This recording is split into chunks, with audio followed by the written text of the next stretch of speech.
All right. Good morning, South Coast. It's Mike Sylvia with New Bedford Guide and Fall Reporter. Have something exciting to talk about today. South Coast Rail. I have Project Manager Gene Fox on today. We're going to just talk some of the basics for about a half hour. If you got comments or questions, post them in. I can bring them up, and Gene can answer those. But share this video. The whole key point of this is really to spread the word, get people to know the facts. Social media can be a lot of misinformation.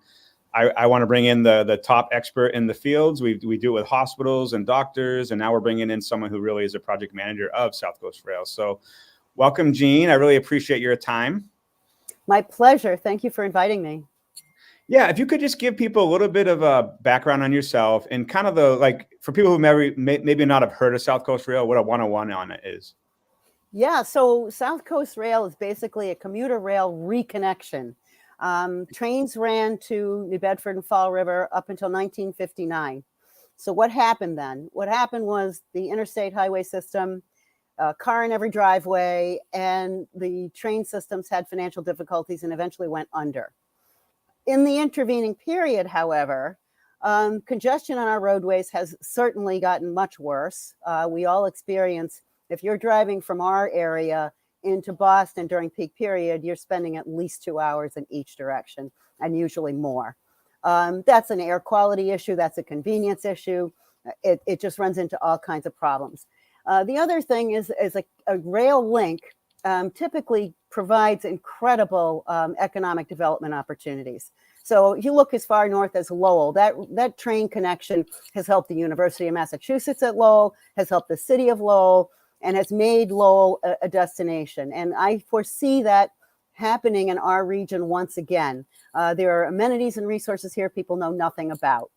So we went through many years of stops and starts with this project, 30 to be precise, with a lot of people saying, yes, we'll build it, yes, we'll build it. Then the Deval Patrick administration relaunched it back in 2006 and 7. With basically an all-new environmental review. And the end of that was a preferred alternative, the Stoughton alternative, which was proposed as an electric route. So that would be an extension of the Stoughton route that goes into Back Bay. What we have done under the Baker-Polito administration is said, that has so many complexities in terms of environmental impacts, in terms of structures, in terms of impacts to archaeological resources, and a lot more building, that the price tag on it just ballooned. But we have a way to make that connection now. And that connection is what we're calling phase 1, which is an extension of the existing Middleborough service down to Taunton, Fall River, and New Bedford. A 90-minute ride on diesel trains, but certainly preferable to sitting on 140 and 24. So that's the backstory. Yeah, so basically right now anyone can go to Middleborough, take a train. Yes. This is going to extend the route. I have it on the screen there. Taunton, yes. And then it kind of splits from there, and you go through Freetown into Fall River or into New Bedford. Yes. For the basics, people in Fall River and New Bedford, each of those cities is going to get 2 stations? No, New Bedford has the 2. Then Fall River has the depot. I will say the one in Freetown is technically in a sonnet, and it will serve a lot of North Fall River. The other station that was proposed under what we're calling the full build, the Stoughton, was at Battleship Cove, but it was a kiss and ride. It didn't have parking, and it really was initially to serve more of the tourist population, and that's still a possibility down the road, but it didn't make sense building commuter rail with what we have in terms of funding, which is $1 billion, and we're still building 6 new stations and 2 layover facilities. So we're going to be serving an additional 1,600 riders based on these stations. So 2 in New Bedford, 1 in Fall River. Correct. And then the other one is in Freetown or a sonnet. Yeah, a sonnet station really will serve a lot of North Fall River. Yeah. Okay. So, the famous quote is Governor Weld said, if I don't bring you South Coast Rail, sue me, right? Yeah. Why is it different this time? And I watched your video and we shared it. Is it, I think it said ticketed service by the end of 2023. Is that a certainty? Yes, that is absolutely the goal. We are on time. We are in major construction and we are fully funded. All of that serves to help us achieve that schedule milestone. we actually expect to be at the midpoint of construction by the middle of this year. So the Fall River line was awarded first to Skanska D.W. White, the $159 million contract. They're a little bit farther along, about 40% completion right now. The larger contract, the $403.5 million contract, is the New Bedford line, that Middleborough secondary line, that east-west connection, and the entire signals piece of the route. So that one is not quite as advanced, but it's moving along on schedule. So if I take one of the trains from New Bedford and I go to Boston, you said that's about a 90-minute train route? Yes. Yes. Now, I'm former military. I was stationed in Korea, and every hour they had this express train that would stop at less spots to make it so the commuters would get somewhere faster up to Boston. Is that something you guys have considered? Well, we're certainly talking about it. That is a conversation that we have had and will continue to have with railroad operations. The peak period is so well modulated that we are going to do those trains when they are, because they have to fit in. There's a single track piece that gets kind of congested because 3 different routes converge there. So that peak period time might be a challenge, but railroad operations at the MBTA is continuously monitoring ridership, frequency, need, and ability to accommodate at South Station. So I expect those conversations will continue. Yeah, if you have a question for Jean, just post it in the comments and I'll pull it up a little bit later. What would it cost me? So if I'm going to head to Boston, what's like a round trip cost, you think, estimate? I can't give you that right now because that could change by the end of 2023. I know that, we'll probably continue with monthly passes, things of that nature. I can't even tell you what the parking is going to cost right now because that could change as well. But I know, I don't know. I don't remember what the fare is out of Middleborough, and I should. Okay. Yeah. So let's stick with like New Bedford. I'm looking on the map there. So it's Church Street Station and Wamsutta, right? So those are the two. No. Wamsutta is the layover. So yeah, the Whale's Tooth is actually what we're calling New Bedford Station, and it would share parking with the C Street parking, and the platform be sort of behind that Career Center building. And then the depot in Fall River is at Pierce and Duval. Yeah, New Bedford, if you go to the job center, or right now they kind of use that parking, I think, to take the ferry. Yes. Right, that's the area there. Yeah, so people in New Bedford, when you drive down Route 18, if you're heading to the south end, you look to your left, there's that job center, there's all that parking you see. Those are people who park, jump onto C Street, they head over to Cape Cod. That's kind of going to be the area for the train station, right? Exactly. Yes. Okay, just want to make sure. Well, both of them are going to accommodate about 350 spaces, each New Bedford station. 350 parking spaces? Yes. Okay, that makes sense. Okay, I'm going to look at some of the comments that I have earlier today. I asked, people are excited about this, and that's why I wanted to bring you on. When I posted in there, some still don't believe it. I know. Others are really excited because they work, north of Taunton, or they work up in Boston. Because there's higher wages in Boston. I know a lot of nurses that work up in Boston, and they have to drive in a commute, and it's kind of the painful. And anytime I go into Boston, it drives me a little bit crazy. They keep building these high rises, right? So the congestion keeps growing, right? And this thing, what's the estimates of reduced congestion? You think this will actually, is it going to have a real impact? Oh, absolutely. The greenhouse gas, the carbon footprint. Remember, Bristol County has some of the worst air quality in Massachusetts. And the more vehicles you can get off roadways, the better the air quality. So that's the goal. And you're right. The trip into Boston, honestly, is a crapshoot when you're going by car. And not only that, it's wear and tear on your vehicle, your nerves. And then you also get to pay for parking, which is not inexpensive in the city. So yeah, I can't remember the exact figure, but there's an enormous reduction in greenhouse gas emissions as a result of this service. Yeah. So you can see on the screen there, Alexander asked, will the train eventually extend into Providence? And someone asked earlier about into maybe Newport. Is that like plans after this thing launch? I don't want to get too ahead of the wagon. Yeah. So we did a big study back in 2019 called the Rail Vision Plan. And that plan looks at places where we need to augment service, where we need to initiate service, how we can make these connections. And there's certainly been a lot of talk about Providence and also heading west. So as we advance rail vision, we are going to be looking at connections. This particular train right now is not extending into Providence. I know there's been interest from the Newport Tiverton area even. Can we extend it down there? Right now, we're actually talking with RIPTA, the bus service, about at least making some connectivity there. But as infrastructure improves and as this new focus on infrastructure continues, I expect you're going to see in the coming years additional efforts to extend rail service, making it convenient to go to Providence, New York, Boston, and points west.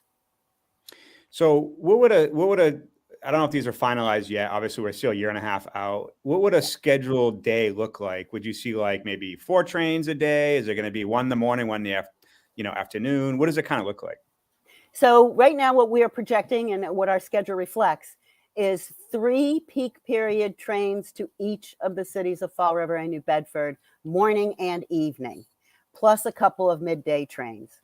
If you're in Middleborough or Taunton, you'll see 6 because that's where the trains split to go to the 2 cities in the south. We start with the 3 peak periods. So, I mean, it could be a super early start, but you'll have a couple in the morning, same thing in the evening. They'll start in the late afternoon, mid to late afternoon, and they'll trickle down into the evening hours and then a couple of middays.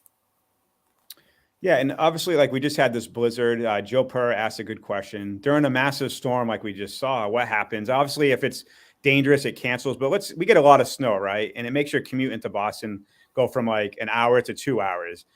Is there something that's going to be solely determined? But can we hold up against the weather? Has it been holding up against the weather? Well, one of the interesting things is railroad operations insisted that we put in heaters and generators all along the route. So the goal there is to be able to melt the snow and keep the tracks clear. We also do a lot of vegetative clearing, so you don't run the risk of limbs falling on the tracks. And then they take trains and they clear tracks too. So currently, Mass Coastal Railroad, which is the freight operator on these tracks right now, they go out with their actual locomotives and clear the tracks. So it does make it so there could be delays, but they could be due to any number of things, switch problems somewhere or whatever. But the trains typically are able to run as long as there's a lot of prep work that happens, and these heaters will help enormously.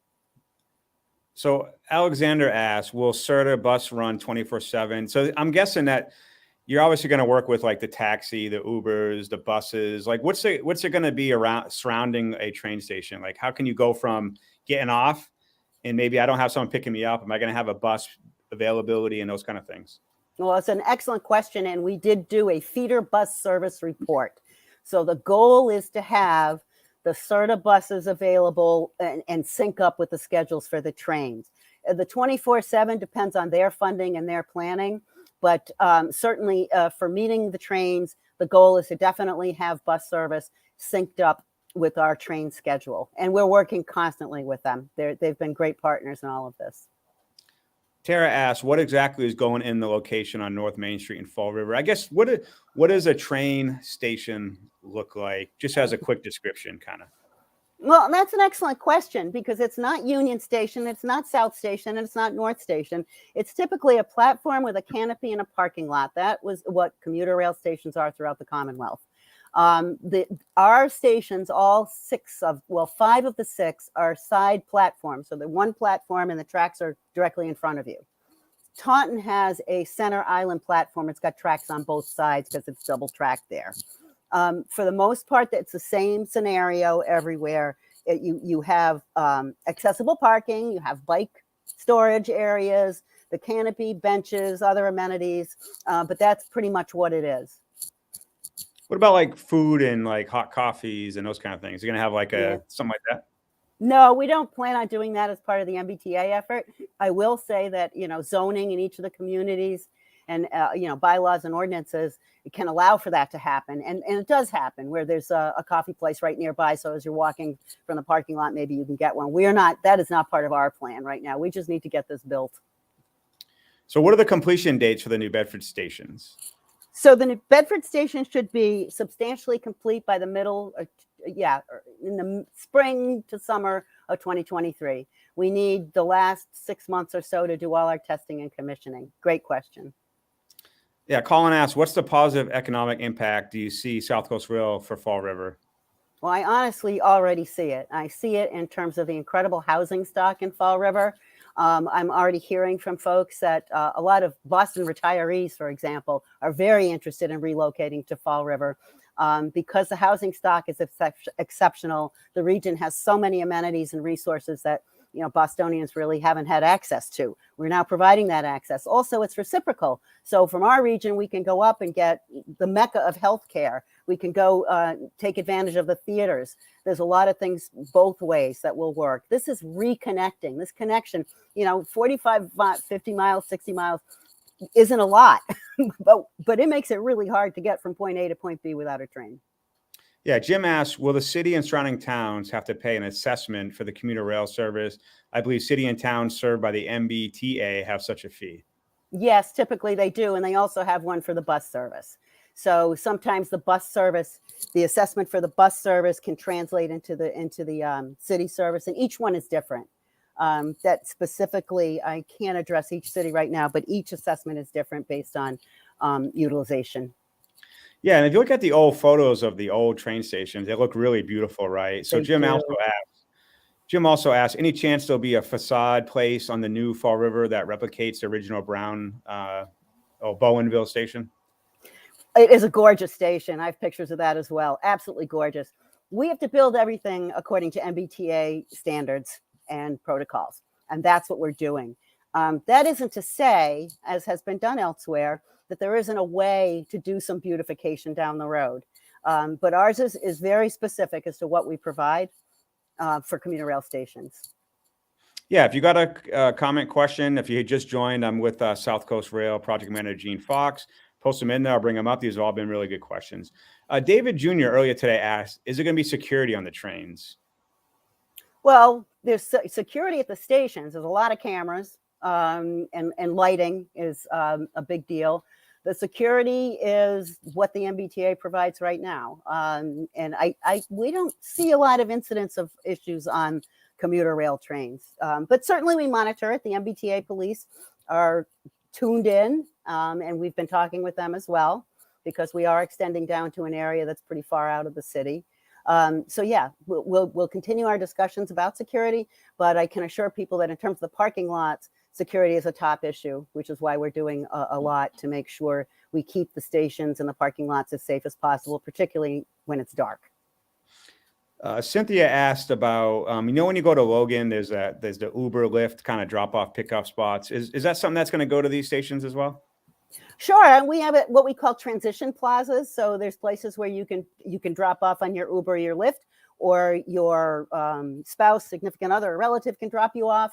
So you can pull in right near the platform, and then the car can pull out. It's not a problem. So Denise asks, and this is kind of something that we might see. She says, I live across street from the Church Street station. I want to know what they are going to do about increased traffic it will bring. This is a residential area, and there's a lot of traffic now. So obviously, is that just something you got to live with? I mean, you're having increased traffic, but you're having a benefit of rail. But is there something that's been studied to kind of alleviate some of the traffic? Yeah, absolutely. It is a congested area and is totally residential. And we've been in very regular conversation with the city of New Bedford on this. There could be some city council action that could help with that. So one of the things we've run into in other areas where commuter rail runs is commuters, rather than pay to park, will use residential areas to park, for example. So they'll block people's houses. So I have had conversations with city councilors on what we could do, what the city can do proactively to make sure that the neighborhood has its parking to itself. And we're also doing some upgrades along Church Street, so more sidewalks, things like that. And the signals will be synchronized, so the traffic flow should be better. But the other side of that, quite honestly, is there's going to be some increased traffic during commuter hours. And we'll just have to continue to monitor the situation. We don't want to have a negative impact on a neighborhood. Someone asked earlier about future jobs. So obviously this is going to create jobs. Is there something someone can go and actually look? Because obviously the jobs will probably open up closer as we get closer to like service. Is that something that you guys are going to push out? They go to this. I just type in South Coast Rail in Google and find your page pretty easy. Is that where the job posting will be? We wouldn't do that. I mean, right now we're already seeing a lot of jobs in the construction sector because of these two huge contracts, and there are a lot of local people working on them. We just put out on the street the what we're calling the offsite mitigation contract, also construction. They're intersection improvements in Middleborough, Fall River, and New Bedford. Other jobs, I mean, they wouldn't be on the MBTA website unless they were jobs for the MBTA or MassDOT. So, whatever opens up, I think you're going to really, I would look to your chambers, because the chambers are very excited about all of this activity. And they see this as a huge economic development boon, which means jobs for people. Yeah, a lot of people joined after we asked the question about cost. So it'd be fair to say, take the Middleborough cost and eventually just going to add a surplus to that is probably what the cost is going to be, but that's still to be determined right now. It's to be determined. Yeah. Everything changes. I don't know. We change routes all the time too, or frequency. We base it on ridership and need. And you talked about there'll be awnings to protect passengers during bad weather.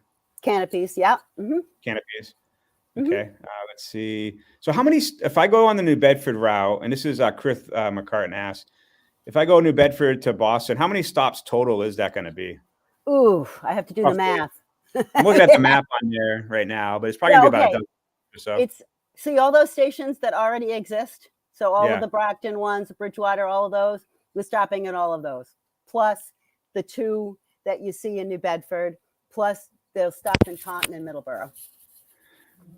Yeah, exactly.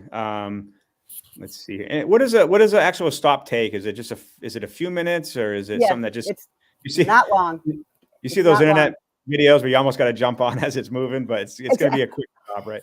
Well, they do stop, I will say that. But yeah, it's quick. You better be ready to hop on. Okay, let me look here on many more questions.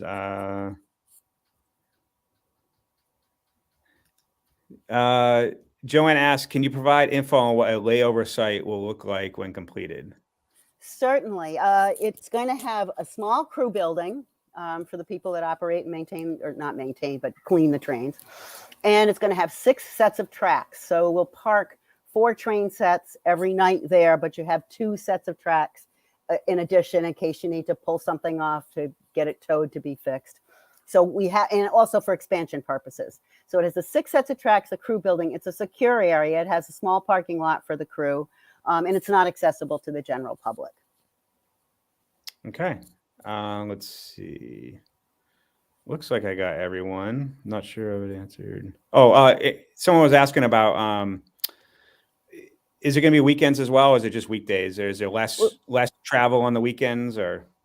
Yeah, I mean, right now we can only guess. In the past, the T has suspended weekend service on some lines and then reinstated it. So right now we're looking at some, but it would be a smaller schedule, more compact schedule. Wouldn't be as frequent. Yeah, I think it's more of like a visit Boston for a fun time as opposed to work on the weekends. You got a fan here. Marcy says, "Love Gene Carter Fox. Thank you for your hard work on South Coast Rail. I can't wait to ride it with you." Same, Marcy. I'm with you. I can't wait. Yeah, it looks like I covered all the questions. So if you want to end with something and just kind of, maybe we can do this again every once in a while when there's some milestones. If people don't know, you can actually sign up for the newsletter. They send out construction updates. We try to post those on our pages. You can really get I've never seen it, this consistent where you're constantly seeing. I mean, it's been you said $1 billion. There's a lot of construction been going on.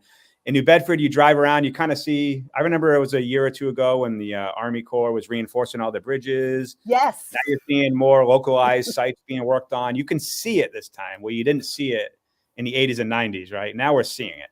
That's right. Oh, you may have seen some early action. There have been the first early action bridges were built in the 90s. So now we're actually building this. You can see, certainly on the Fall River side, you can see the depot station really becoming a station. And yes, thank you for the reminder that we do the weekly e-blast. So it tells people exactly where, when, and what is going on every week with the project. It's very helpful in case it's disruptive to you in your neighborhood, which it will be. Construction can be disruptive. I apologize in advance, but we're building an incredible piece of infrastructure here that is really going to be a huge boon to our region, and we deserve it. Just saying. Yeah. Also, Karen says, "Thank you, Gene. As always, you rock." Aww, yeah, I think we love having you on because it can see your energy and it can see your passion for the project. So it's great to have you. Oh, thanks for inviting me. It's been a pleasure. I really do enjoy it. All right. So thanks for tuning in. This was Project South Coast Rail Project Manager Gene Fox providing a great update. Share this with your friends. Get the word out. We'll try to bring her on as we get some more milestones and get updates.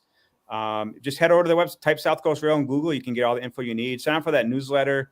We put out the information as it can really be disruptive. Most of the time, it's really not that big of a disruption, but it's good to kind of get an idea. If you're a commuter and you're heading somewhere, there might be, some little delays because they are. It get a little more painful before it gets really pleasant, right? So you got to have exactly. those things. So, all right, Gene, I really appreciate your time. Thanks for joining. Thank you. Thanks so much. Take care.